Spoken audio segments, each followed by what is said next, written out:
আমারই চেতনার রঙে পান্না হলো সবুজ, চুনে উঠল রাঙা হয়ে।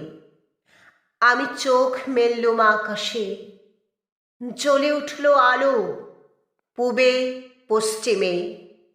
গোলাপের দিকে চেয়ে বললুম, সুন্দর সুন্দর হলো সে। তুমি বলবে, এ যে তত্ত্ব কথা, এ কবির বাণী নয়। আমি বলবো, এ সত্য, তাই এ কাব্য। এ আমার অহংকার, অহংকার সমস্ত মানুষের হয়ে। মানুষের অহংকার পটেই বিশ্বকর্মার বিশ্বশিল্প। তত্ত্বজ্ঞানী জপ করছেন নিঃশ্বাসে প্রশ্বাসে। না না না, না পান্না না চুনি, না আলো না গোলাপ, না আমি না তুমি।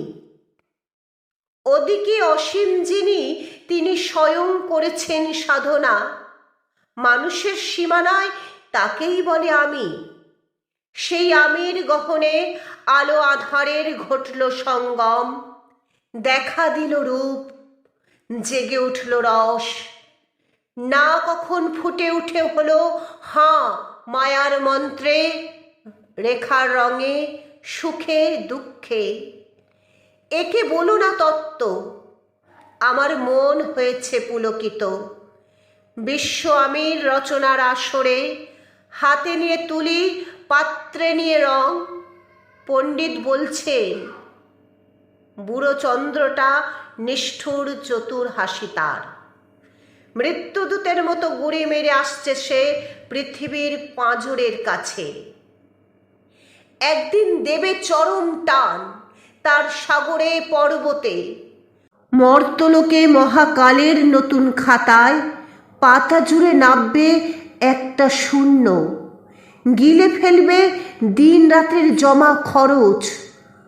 মানুষের কীর্তি হারাবে অমরতার ভান।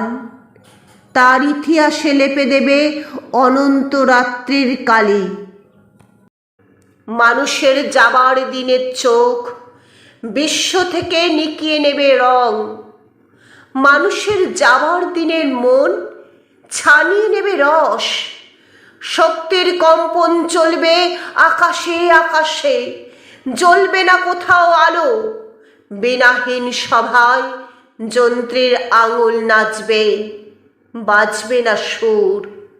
সেদিন কবিত্বহীন বিধাতা একা রবেন বসে নীলিমাহীন আকাশে, ব্যক্তিত্বহারা অস্তিত্বের গণিত তত্ত্ব নিয়ে।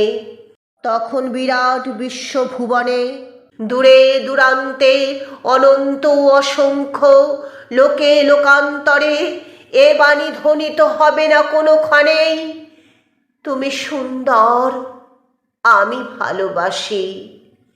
বিধাতা কি আবার বসবেন সাধনা করতে?